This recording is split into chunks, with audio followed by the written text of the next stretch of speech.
Que la paix soit sur toi, ma success muslima. Je suis très heureuse de te retrouver dans une nouvelle vidéo podcast où je vais te parler de confiance en soi, ou plutôt comment développer sa confiance en soi avec l'aide d'Allah subhanahu wa ta'ala. Donc comme c'est un sujet important et qui sera long, je vais dans un premier temps te citer les 3 points importants que je vais aborder. Donc le premier point, c'est la vérité sur la confiance en soi. Parce que je trouve que la confiance en toi, la confiance en soi, elle est... Du moins la définition est un peu controversée de nos jours. Ça va beaucoup trop loin, voire même trop dangereux. Donc voilà, je voulais un peu parler de ça, sur la vérité sur la confiance en soi. Le deuxième point, c'est la vraie confiance en soi selon les principes de l'islam et de la sunna du prophète sallallahu alayhi wa sallam. Et le troisième point, c'est le tawakkul, parce qu'il n'y a pas de confiance en soi sans la confiance en Dieu. Donc bismillah, le premier point, la vérité sur la confiance en soi. Je pense qu'il faut remettre au clair certains points sur la définition de la confiance en soi. En tant que musulmane, les croyances basées sur le développement personnel telles que je ne m'en remets qu'à moi-même, je suis capable d'attirer tout ce que je désire, avec la loi de l'attraction, mon destin est entre mes mains, c'est moi qui contrôle, c'est une question de mindset, tout, je suis capable de tout, j'ai tout, voilà. En fait, voilà, t'as compris. Tout ce genre de discours-là, en fait, ne colle pas avec les valeurs et les préceptes religieux. Pour être même un peu plus cru, tous ces outils que vous trouvez dans les bouquins tels que Miracle Morning de Hal Herold, les 4 accords Toltec ou les méthodes proposées par Tony Robbins et compagnie, en fait c'est la version Wish de l'islam. C'est du bas de gamme. Tout ça, ce sont des outils que l'on retrouve à travers notre belle religion et avec en plus de ça un appui sûr qui est la sunna du prophète sallallahu alayhi wa sallam. Si tu veux des outils haut de gamme, basés sur la vérité et qui sont alignés avec tes valeurs et tes principes religieux, inspire-toi de la sunna du prophète sallallahu alayhi wa sallam. Pourquoi est-ce que je te dis ça ? Parce que pour être honnête avec toi, en fait, je suis passée par là. J'ai mis un pied dans le développement personnel, sachant que tout début, j'étais une fille qui n'avait pas du tout confiance en moi. J'étais très effacée, très introvertie, même si j'avais des capacités... que je pouvais faire des choses à la perfection, ben je dis non, je sais pas. Voilà, j'étais très effacée. Puis ensuite, j'ai découvert le développement personnel. Et je croyais que j'allais changer le monde, en fait. J'avais assisté à des conventions, à des meetings, j'ai pu rencontrer des coachs. Et ça allait loin parce que j'ai fini par comprendre que le développement personnel insistait les gens à ne croire qu'en eux. Et en leur capacité et à s'en remettre qu'à eux-mêmes. Et ça ne collait pas en fait avec mes valeurs et j'étais mal à l'aise avec cette idée-là. Puis j'ai très vite arrêté parce que la réalité m'a rattrapée. Donc premièrement, ce qui s'est passé, c'est que je me suis dit c'est à la limite du shirk, parce que le fait de s'en remettre à soi-même ou de s'en remettre aux lois de l'attraction, l'univers, j'attraque, tout ça. En fait, je trouvais que ça allait loin, je me suis dit c'est à la limite du shirk, donc j'ai immédiatement arrêté. Et deuxièmement, avec l'aide d'Allah subhanahu wa ta'ala qui a mis une épreuve sur ma route à ce moment-là, j'ai vite compris que non, c'est pas moi qui contrôlais quoi que ce soit en fait. En fait, ce que je me suis dit là, c'est Allah qui m'a donné la claque de ma vie pour me dire tu vas te calmer maintenant. C'est moi qui contrôle, c'est moi qui gère.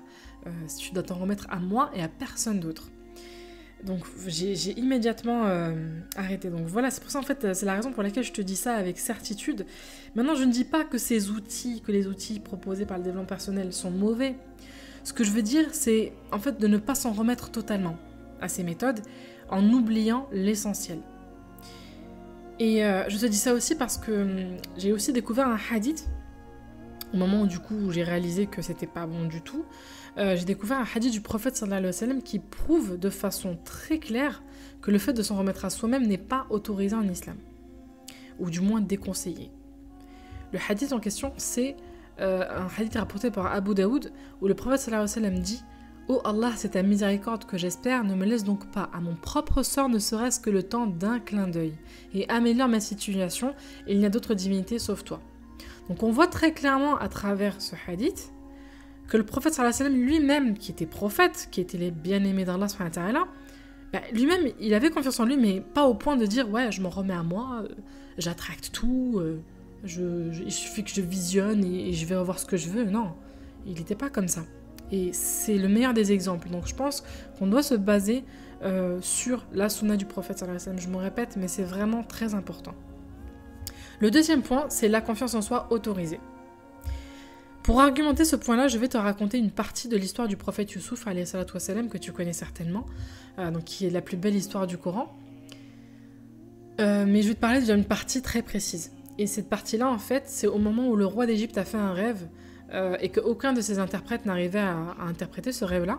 Du coup, un de ses serviteurs s'est souvenu du prophète Youssouf et il est allé le consulter en lui disant voilà, le roi a fait un rêve, est-ce que tu sais ce que ça signifiait? Donc il lui a donné l'interprétation du rêve.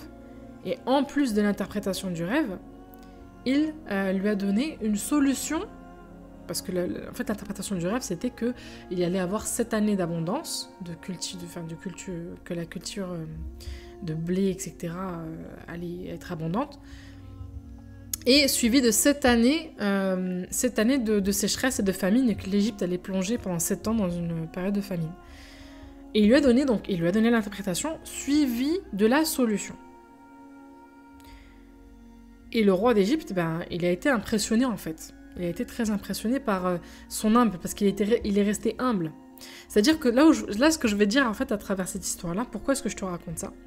C'est parce qu'on voit ici qu'à travers une capacité qu'Allah lui a donnée, il a dégagé de la confiance en lui.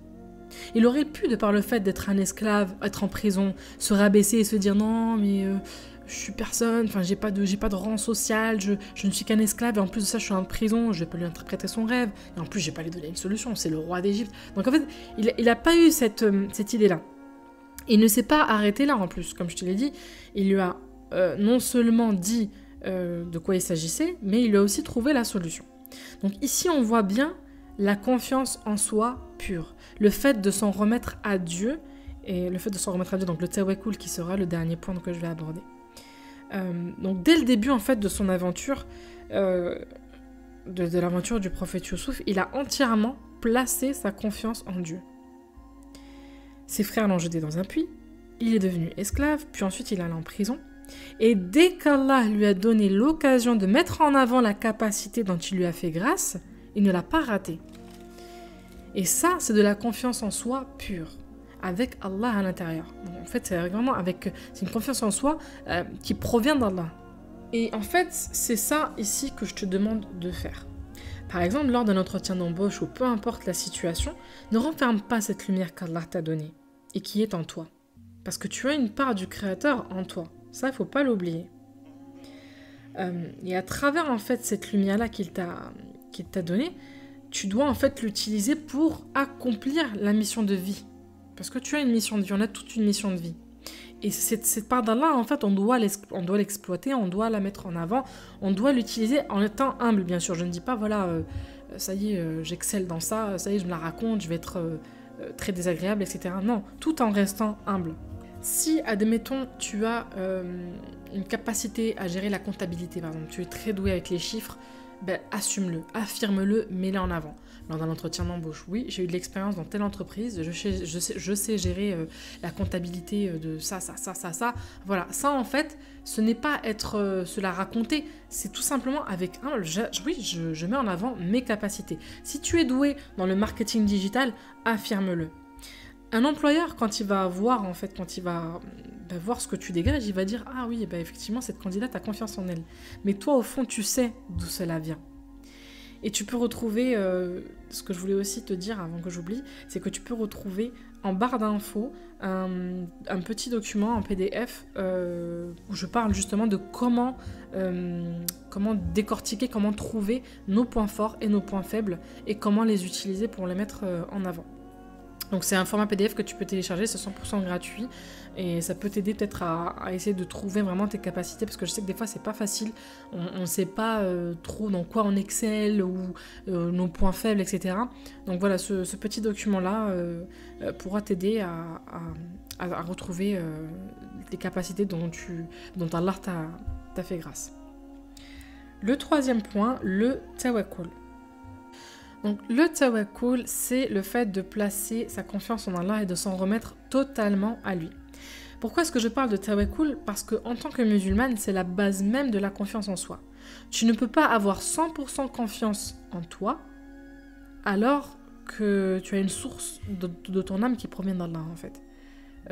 En négligeant cette partie-là. C'est pas possible. Tu as besoin de lui, sans lui, tu n'es rien du tout. Tu peux certes exceller, réussir, mais ça ne sera pas... On va dire que ça ne sera pas permanent. En fait, ça va être que des moments d'excitation, ça sera que illusoire et temporaire. Tu auras beau partir dans tous les sens, au final, tu reviendras à la source. Tu reviendras à la case départ. Revenons sur l'histoire du prophète Youssouf, alayhi salatu wassalam. Comme je te l'avais dit, son histoire, c'est la définition même du tawakkul. Dans toutes les situations, il a fait confiance à Allah subhanahu wa ta'ala. Ensuite, il a eu cette porte qui s'est ouverte, donc, où il a mis en œuvre la capacité qu'Allah lui a donnée pour qu'il puisse sortir de prison. Parce que bon, ce qu'il a fait ici, c'est passer à l'action en fait. Il a tout simplement passé à l'action. Il a fait confiance en Allah, certes depuis le début, donc il s'en est remis à Allah, lorsqu'il a été jeté par ses frères, qu'il a été vendu comme un esclave, qu'il a été ensuite jeté en prison à cause de la femme de son maître, qui le courtisait. Mais c'est pas pour autant, donc une fois qu'il a vécu tout ça, c'est pas pour autant une fois qu'il est resté en prison, même s'il préférait la prison plutôt que de rester chez son maître, c'est pas pour autant qu'il voulait y rester. Donc à travers ce moment-là, au moment où cette porte s'est ouverte, il a dit « maintenant je dois passer à l'action ».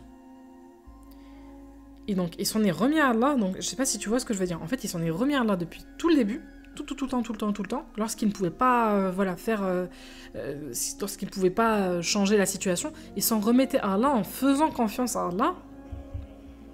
Puis lorsqu'il lui a donné l'occasion de s'en sortir, il a compris que c'était à lui de rentrer en scène. Il a compris que maintenant c'est à moi de prendre en main. Là c'est une porte, c'est une opportunité qu'Allah m'a donnée, maintenant je dois m'en sortir. C'est une astuce pour comprendre le tawakkul. Comment avoir confiance en Allah? Parce que c'est souvent facile de dire oui, et d'ailleurs j'entends souvent ce type de questions-là, mais c'est quoi avoir confiance en Allah? Comment? Qu'est-ce qu'il faut faire? Est-ce que je dois attendre que ça tombe du ciel? Donc ça c'est pas du tout ça. C'est pas du tout ça parce que c'est pas possible. Non, en fait la confiance en Allah c'est quoi? C'est en fait de faire des allers-retours, d'accord? De trouver l'équilibre entre le je contrôle et je laisse Allah faire. Car il est omniscient, il est omnipotent. Et ses plans sont toujours les meilleurs. Dieu ne te demande pas de tout contrôler. Déjà, tu n'en as pas les capacités. Et en plus, il ne te demande pas non plus d'être trop laxiste et d'attendre que ça tombe du ciel. Il te demande de faire humainement ton possible et de laisser le résultat dépendre de lui. Donc voilà, ça sera tout pour cette vidéo. J'espère qu'elle t'aura plu, reboosté et que tu auras pu prendre des petites notes. Moi en tout cas, j'étais très contente d'aborder ce sujet-là avec toi. C'est un sujet vraiment qui me tenait à cœur. Et d'ailleurs, si on m'avait dit il y a quelques années que je parlerais de ce sujet-là, j'aurais pas cru parce que, comme je t'ai dit, j'étais quelqu'un de très effacé. Je suis passée par la case développement personnel. Certes, les outils peuvent être bien. Je dis pas qu'ils sont totalement nuls. Je tiens à le préciser, mais je veux juste vraiment faire comprendre qu'il ne faut pas se baser 100% sur ça, parce que des fois quand je vois des jeunes sœurs musulmanes me dire « Ouais, regarde, j'ai fait ça, j'ai fait l'ancrage avec la loi de l'attraction ». Non, attention, faut vraiment savoir doser, ne pas tomber, aller jusqu'à la limite du shirk. Voilà, c'est ça surtout que je voulais souligner dans cette vidéo-là. Sur ce, je te dis à la prochaine, prends soin de toi, wassalamu alaikum.